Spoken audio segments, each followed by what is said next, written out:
On this edition of Oswego Speedway Shop Talk, we talk with former SBS track champion and classic champion Dave Cliff as the Gnome looks to make the move full-time to the Novelis Supermodified division in 2012. But of course, Cliff is no stranger to Supermodified racing, as in 2010, he got his first chance with Pat and Terry Strong. Pat and Terry came to us a couple of seasons ago in 2010 and offered us a ride for a couple of races, and it was a lot of fun, so we decided that winter we were going to go ahead and buy a car.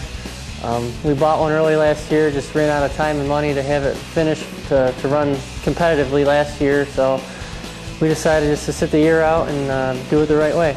After a part-time stint with Pat and Terry Strong, the Cliff family decided it was time to make the move on their own as they purchased their very first Supermodified. This was a former Johnny Payne number 67. He ran on the ISMA circuit a handful of times. 06, 07 time frame. And he did win a race with it in Wall, so it is a proven car.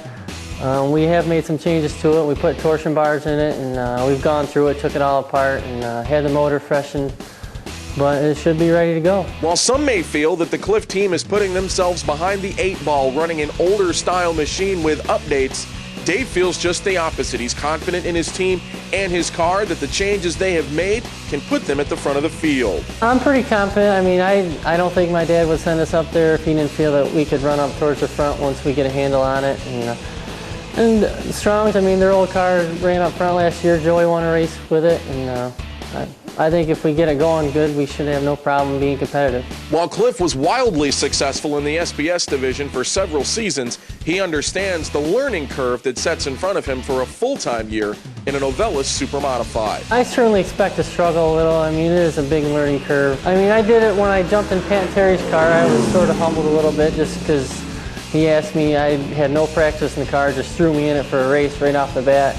But I was up to speed within a couple sessions in it, and like I said, I know we'll struggle a little bit towards the back of the pack early on, but I'm okay with that. I know that we'll get a handle on it, and that's just the way we've always been. You know, we're going to do it right to get ourselves towards the front. We have had some great help from Strong's and other family friends have been doing supers for quite some time.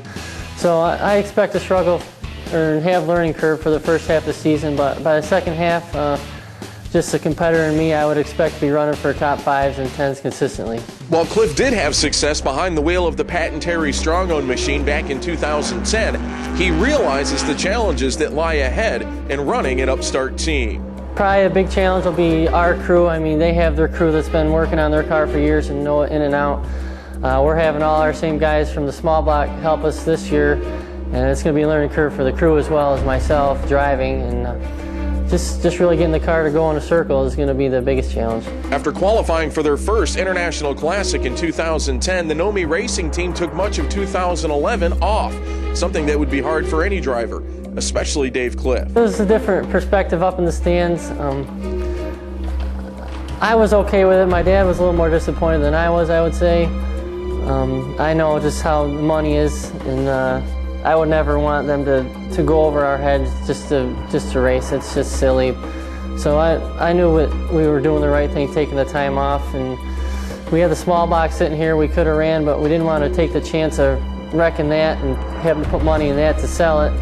So we waited towards the end of the year and decided to run the Classic, and we had a great weekend with that car in Classic. And Marcus Helia, I ran his car a few times after Oswego up at Evans Mills and had a couple of good runs up there, so I got a little racing in.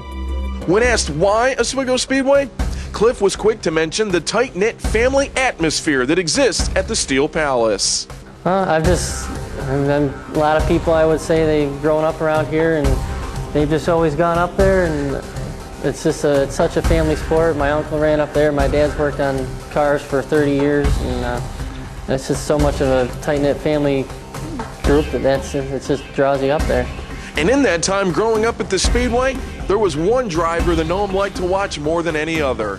Probably just watching Bentley. He was my hero watching Bentley when I was a kid. And 98 Classic, the last Classic he won, was probably my favorite race. He was just a fun driver to watch. When people were struggling, he was always one to take chances and make awesome passes. He was just a great driver to watch. So what keeps Dave Cliff busy when he's not at the racetrack? Work at Tamarack Golf Course, playing a lot of golf, teaching a lot of golf. Yeah, I can get the ball around a golf course. And Cliff says there's one important thing that you can take from your golf game and apply to the race car. The mental side of it. You really need to keep your cool behind the wheel of a car, and the same on the golf course. If you expect to perform at your best, you gotta keep a level head. So what's the favorite club in the bag for Gnomey? Probably wedges. I enjoy hitting the ball close. So. And before we finished up, we just had to ask Dave where the gnome came from at the front of the roll cage.